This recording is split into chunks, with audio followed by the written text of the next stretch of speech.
So if we don't provide more consequential and timely military assistance to Ukraine, the battlefield advantage is going to accrue to Putin, and the world simply can't afford a Putin victory on a battlefield.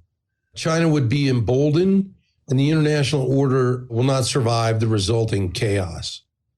Western combat air power is the one thing that could fundamentally alter the calculus in this fight. By providing Ukraine with capable Western aircraft, both manned and unmanned, by the way, the West can increase Ukraine's probability of success in reversing Russia's aggression. Unfortunately, the administration's approach seems to be to provide enough equipment for Ukraine not to lose. This is very reminiscent of the gradualism and the short-sightedness of President Johnson's approach to the Vietnam War. Gradualism didn't work then, and it won't work in Ukraine. Giving them just enough to keep them from losing tactically is a prescription for strategic failure. Now, training experienced Ukrainian fighter pilots has come up often. And I think most experienced fighter pilots would agree that this could be accomplished in 3 to 6 months. Gus can comment on that as he's a real world experienced F-16 instructor pilot. And transitioning to maintenance and logistics support for the F-16 is another issue. But that can rapidly be put into place using contract logistics support. And of course, if we'd begun this training process last year, Ukrainians would be ready now to go in modern combat fighters. And it's not too late to start now. So what I'd tell you is the administration needs to stop asking what will happen if we provide air power and start asking what will happen if we don't. I appreciate that, sir. So for the group here, we just passed the 1-year anniversary of Russia's invasion of Ukraine, and everybody here has been talking about this in various forums throughout the last year. And if you look back at this time window, what are your top observations? General Costello, let's start with you. It's a great question, and there's certainly been a lot of them. I think General Deptula hit the nail on the head. The air power can make a phenomenon. It didn't make a difference because it wasn't used properly in the Russian invasion. But the same thing now exists a year later in terms of how we could equip Ukraine to actually survive this onslaught from the Russians. And it's definitely given them air power. Now, whether or not we start out with NATO provided air power and we follow up with the more advanced U.S. systems like the F-16, that's easily debatable. But we have to get them the support, not only from the U.S., but to push our partners to give them that air power support that they can operate with. It is more complicated to give them an F-16 because certainly the pilot piece of it, but the maintainability and the difficulty of the professionalism required to maintain it is definitely going to be a burden for them. But it doesn't matter. We can get them coalition or other types of air power as soon as possible. But here's the other big takeaway on this fight, and that is the lessons learned about the imperative importance of air defense. And how does air defense factor in the 21st century? What are we seeing? We're seeing fighter-launched cruise missiles. We're seeing certainly ballistic missiles, but we're seeing explosion of the UAVs that are out there. So everything that's happening in Ukraine, we have to learn from that to figure out how are we going to be able to ensure we can force project, generate air power from a myriad of airfields, given the fact that things like that are going to come at us. And I think the light bulb needs to come on and the resources need to flow for the air and missile defense aspect. General Deptula, what about you? Well, I think this question could go on for a long time, and I'm going to try to get through it as fast as possible. But I think it's important right up front to recognize it can take years to unravel the chaos of war into facts-based truths from which to learn. That said, let me, as quickly as I can, hit my top 10 lessons that I think are pretty significant to consider. First, air superiority is enormously important to achieving an operational and strategic advantage over an adversary. It should be very apparent that the lack of air superiority on both sides is what's led to a stalemate resembling a World War I-like quagmire. Now, there's a proposition floating around that the U.S. should approach war in the air domain via a mutual air denial strategy in lieu of pursuing air superiority. That need for a seismic shift in doctrine such as this is way too early to call, given the need to properly assess the use of air power in Ukraine by both sides first. Okay, second point, Force structure and capacity matters. As we're seeing so dramatically today, the force structure and capacity choices one makes are ones that you have to live with. And once in a conflict, it's too late to correct them. So we better make the right choices today, because there's going to be no room to recover if we don't. 3, deterrence is based on inducing enough uncertainty in an adversary's mind that they would succeed in aggression so that they don't. It's pretty obvious that the president's comments on just what the U.S. would not do played into Putin's hands at the beginning of this conflict. Here's what the president told him.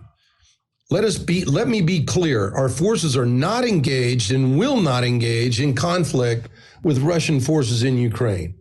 Now, declaring that no U.S. forces or troops will be used in defense of Ukraine removed any uncertainty on Putin's part of the U.S. as a complicating element in his decision whether or not to invade. So even if you agree with the premise, perhaps we shouldn't make it so obvious in a declaration like that. 4, the impact of commercial space-based ISR is huge. Optical and signals intelligence information, it's now readily accessible to anyone who has a credit card and access to the internet. And that now gives anyone insights that a decade ago were only available to major nation states with sovereign spacecraft. 5, tanks are very vulnerable to modern weapons. And the question that must be addressed before one buries the tank, however, is this. Is there a continued role for mobile protected lethality on the battlefields of the future? If the answer is yes, then the next action is the ongoing issue of how to protect the tank. 6, a similar point can also be made for naval surface ships. The notion of Ukraine's military, the veritable underdog in this fight, bringing down the Moskva, was a strategic victory. And if Ukraine could sink a flagship with a cruise missile, how well are American ships going to do in a similar situation, for example, against China? 7, we're seeing proof of the need for 5th-generation combat air forces. I think that's quite evident given all the attention that's being paid to Russians' air defenses. Low observable fighters and bombers significantly reduce their probability of detection and increase the probability of their survival. 8, the Russia-Ukraine war is glaring proof of the need to build up our own PGM stocks. 9, another outcome of the war is the need for increased attention on missile defense, both from a conventional as well as a nuclear defense option. And finally, probably the biggest one that puts a lot in one basket is leadership matters, doctrine matters, training matters, and materiel matters, and morale matters, because it can overcome materiel deficiencies, and lack of it can negate material advantages. So I know that was rapid fire, but those are my top 10, and I think there are plenty others as well. A little bit of a departure from the earlier conversation, but essentially Wang Yi, who's a state counselor, and he's really the thought leadership on Chinese foreign policy. He went on this tour of Europe, of which one of the stops was the Munich Security Conference. And it seems like from what he was saying at the conference that China is trying to promote this idea of the multipolarization of the world, and more specifically trying to gain a foothold or even further relationships with U.S. allies to try to peel back a coalition that we might have in the event of conflict with China, because that's one of the things that they're very afraid about, especially in the Indo-Pacific. So at the conference specifically, Wang Yi was trying to gain support for, as we know, their proposed 12-point plan for quote unquote peace in Ukraine. And furthermore on that, trying to get additional buy-in for drawing a map of what that would look like. As we've seen with what they published, the 12-point peace plan doesn't really have much substance to it.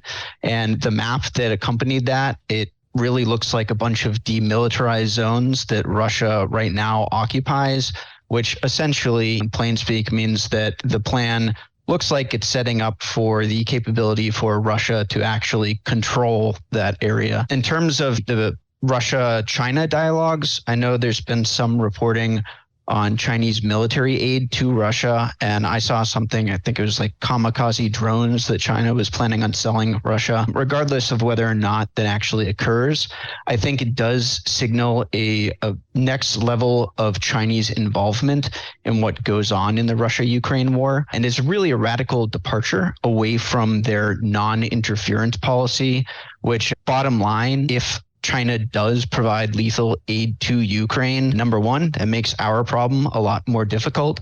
But also, number two, it does create a situation that looks much more like the Cold War and blocks of power vying for influence in a proxy war. No, I really appreciate that insight. Now, we've also seen that China's been cultivating relationships with some European countries like Hungary. What does that signal? Yeah, so I mentioned Wang Yi's trip in Europe.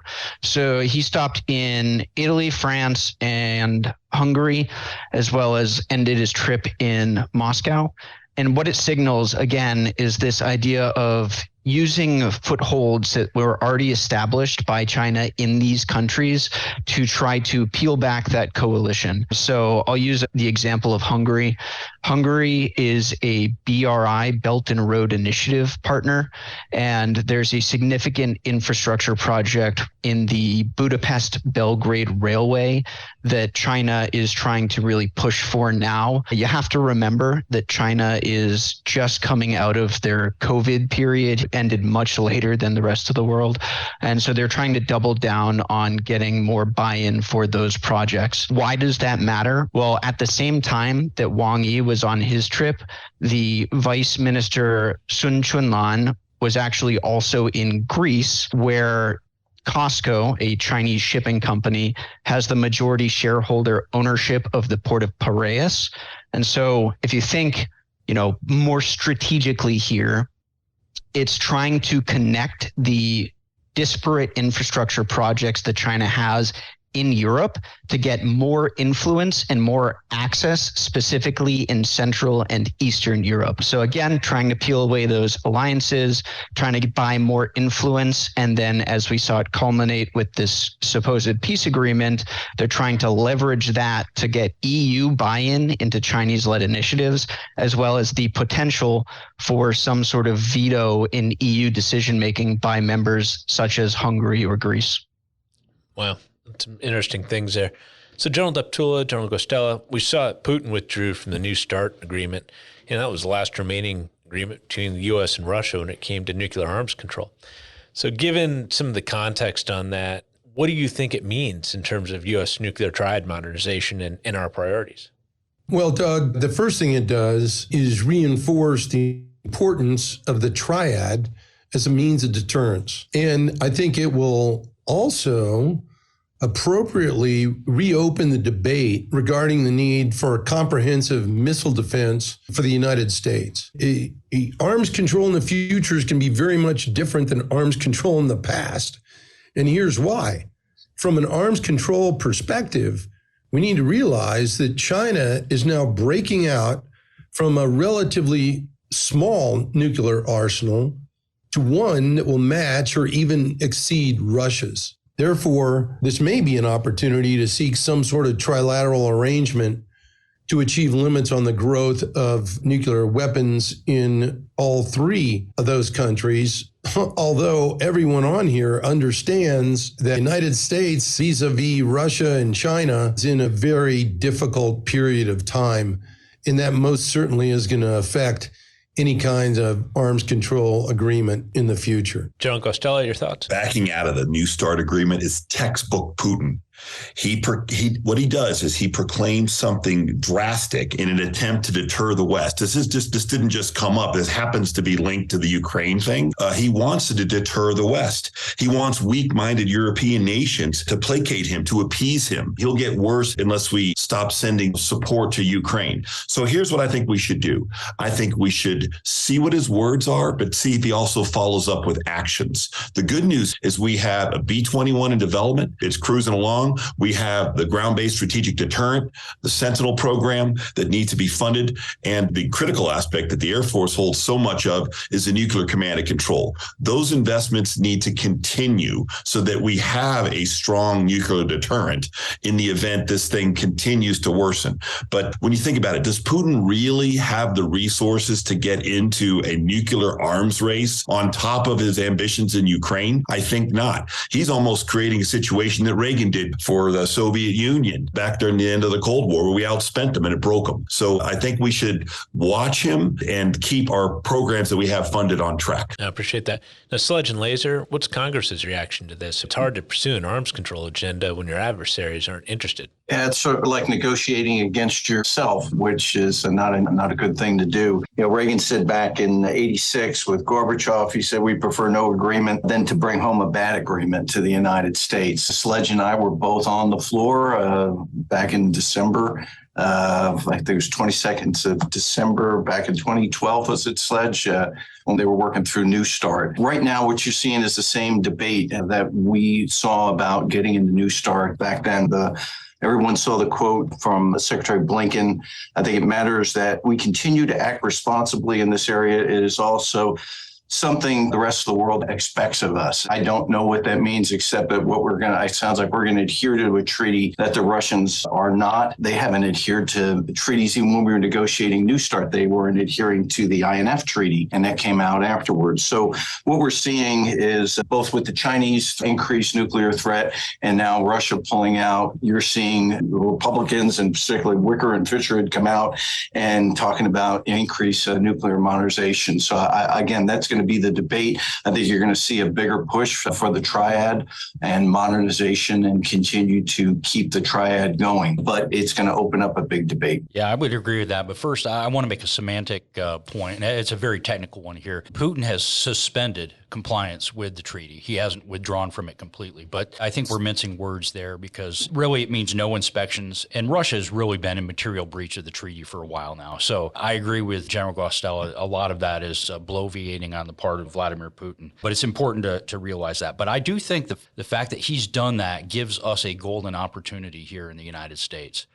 And there's a couple of things I want to unpack here. The first is, as General Deptula mentioned, New START is a bilateral agreement.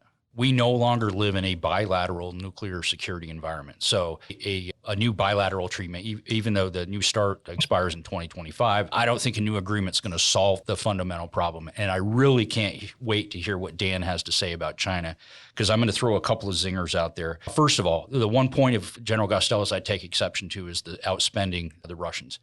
Putin's already modernized over 92% of his nuclear forces. I think he's almost there. He's close enough. So I don't envision an arms race here. I think they have the capabilities. They've got a modernized force.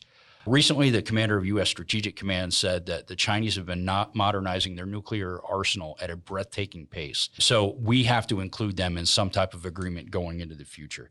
But here's the golden opportunity that we had. And Laser mentioned this. When the Senate approved the New START agreement back in 2012, it was predicated on the promise that the Obama administration would modernize the nuclear triad.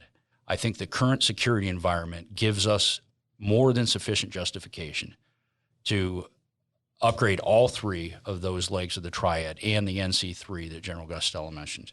Because anything that we do going forward, whether it be direct negotiations or are just operating in international space, we have to do from a position of strength. And having a credible, capable nuclear deterrent, which has been the foundation of our national security for the last 70 years, is an absolute imperative. So, Dan, how does China fit in the mix? Sledge teed you up here. We've heard a lot about their aggressive nuclear weapons breakout. What's your view? Yeah, and Sledge definitely teed it up. So my view, I think everybody said some things that are like exactly what I would take away from it. Give some teeth to the argument here.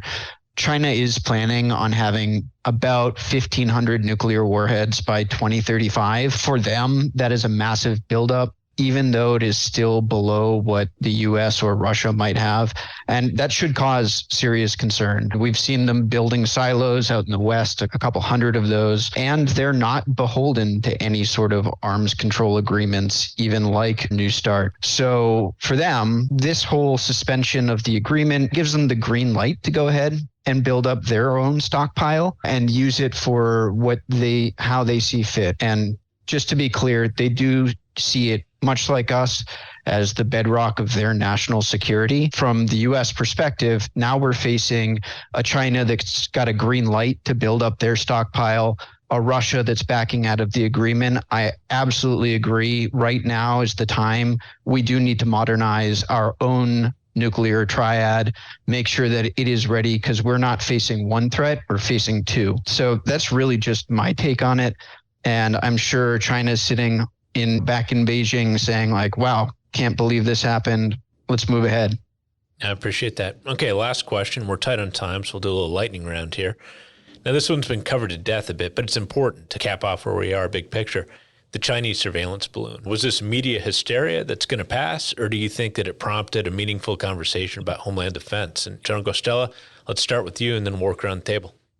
Well, you know what? I sure hope it prompts a conversation about the homeland defense. Several NORAD Northcom commanders, the combatant commanders in charge of protection of the U.S. and Canada combined, have said for many years that they need funding and support to ensure the number one priority, which is defense of the homeland, is being executed. And sure enough, we have China fly balloons over our country we didn't see or saw too late and late to action. So that's a wake-up call that they're going to come at us through any vector, through any vulnerability that we have. This just happens to be one of them. So it's imperative that we don't just forget about this incident and that we invest in the homeland defense, which is a lot of that is air and missile defense, cruise missile defense, UAS, unmanned aerial systems defense, so that we can ensure that we are safe back here in the homeland. General Deptula? Yeah, well, I agree with Gus. This was a wake-up call that we need to adequately modernize NORTHCOM and NORAD, who are responsible for the air and missile defense of the United States. Now, and it is also, this next one is got to be an absolute must do, because the first thing to do in modernizing NORTHCOM and NORAD is for the Air Force to reverse its plan to retire 33 training-coded Block 20 F-22s and use them for air defense. They could also be used as trainers, saving wear and tear on the Block 30s, and they could also provide a needed attrition reserve force that the Air Force is going to need in future conflict. So that's an immediate one that comes to mind, and I certainly hope the Air Force comes to its senses and does not retire those 33 fifth-generation aircraft. And Doug Laser, just real quick, agree, wake-up call, maybe not quite a Sputnik moment, but what it did, and I've seen it on the Hill, is typically when you have NORTHCOM come up and you have the focused missile defense, hypersonics, but they're really going to be looking at what our capabilities are, how modern are our systems, what do we have to put into funding to defeat threats that we haven't been looking at, as well as missile defense and hypersonic threats. The only thing I would add to this, I would have liked to have been a fly on the wall in the White House Situation Room when this conversation was going down. And I can imagine it went something like this. The president goes to Secretary Austin and says, "Are you kidding me? An F-22 with an AIM-9X is the only option that I have to take this balloon down." So I think we need to look at what our options are to actually accomplish the mission. That's a great point. Dan, finish this up. Yeah, sure. Sledge, that is a great point, because at one point Canada tried to shoot down a balloon like this and it took over 1,000 rounds of ammunition out of their CF-18s without actually bringing it down. So we do need options. So I'd like to take a little different tact on this, but I think this speaks to a larger problem that we are going to face in the near term, and that is the proliferation of China's C4ISR constellations, both in near space as well as in LEO. So there's been reporting out on a new satellite constellation in LEO. China's planning 13,000 satellites. They're trying to take up space and beat us to being able to proliferate our own constellations. So while this balloon does represent a very visible image of China floating over our airspace, can you imagine what a conflict might look like where the entire airspace is crowded out by these types of objects in the Indo-Pacific? And I've seen some Chinese reporting on this. This is not a one-off balloon floating over collecting SIGINT. It's more of a networked approach to it, a multi-domain proliferated approach in which near space, things like this high altitude balloon, as well as a satellite constellation, ground-based systems. They all network together to try to get information dominance in the conflict. So I haven't seen a lot of people talking about that specific aspect of it in terms of the potential for command and control within the theater. But I think that's something we really need to pay attention to. And not only how do we get after that problem for the Homeland Defense mission, but also how do we approach that kind of problem if there is conflict in the Indo-Pacific?